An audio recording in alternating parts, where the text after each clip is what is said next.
Anton, eenyu kun? Eenyu fakkaatan ho'is.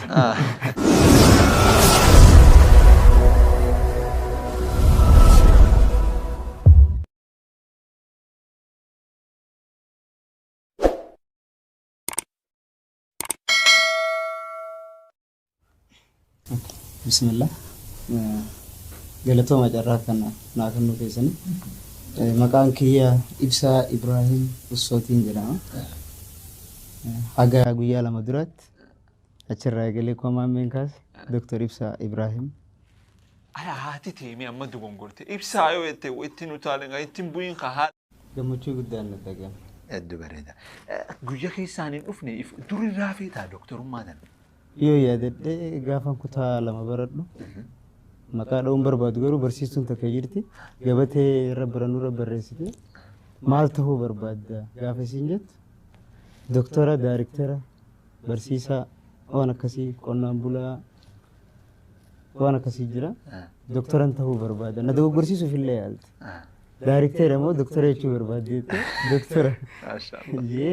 Falmadhee gaafa fudhadhee yaadadha.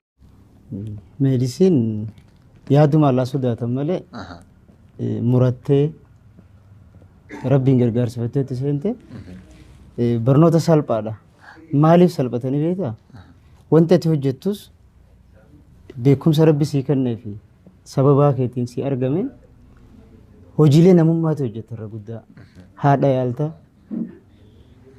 tadeessu deessifta, dhukkubsataa wallaanta, imaama yaalta, darasaa yaalta.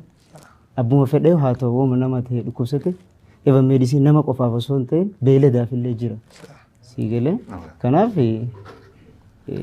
waan ulfaatu miti. Waan ulfaatu miti yoo ilaalcha keessa akki gootu dhugaadha. Meedisiin human meedisiinidha. Nama yaaluuf ammoo caasaan qaama namaa hundisaa bakkaa fi akkaataa hojii isaatii wajjin baruun dirqama waan ta'eef reefka mummuraa fi cicciraa fi rukutaa adda addaa amma dura qabu miti kan dhufu. Nama qaamni isaa guututti fayyaalessatee karooyin keessa hin jirre qofa dhufa.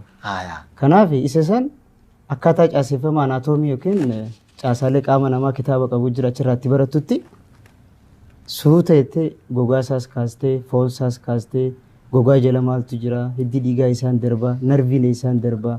Maaliif amma haakima ana dhufaa ogummaa kiyyaa nan yaala lilmee diruun kiyya nafu. Shookii ta'ee takkaa gaggabee dhufaa IV galchuun kiyya nafu. So hiddi dhiigaa isaan deema. Narviin harka qaama daleedu isaan deemtii baruun dirqama. Anton, eenyu kun? Eenyu fakkaatan ho'is. Ati kami harkaa qabdu maali doktora? Taabileet. Amata meeqa dura kun? Yuunivarsiitii seenee waggaa takkaffaa. Waggaa takkaffaa. Piriimiidii fixee P1 indeech waggaa takkaaf walakkaa irratti. Waggaa takkaaf walakkaadha?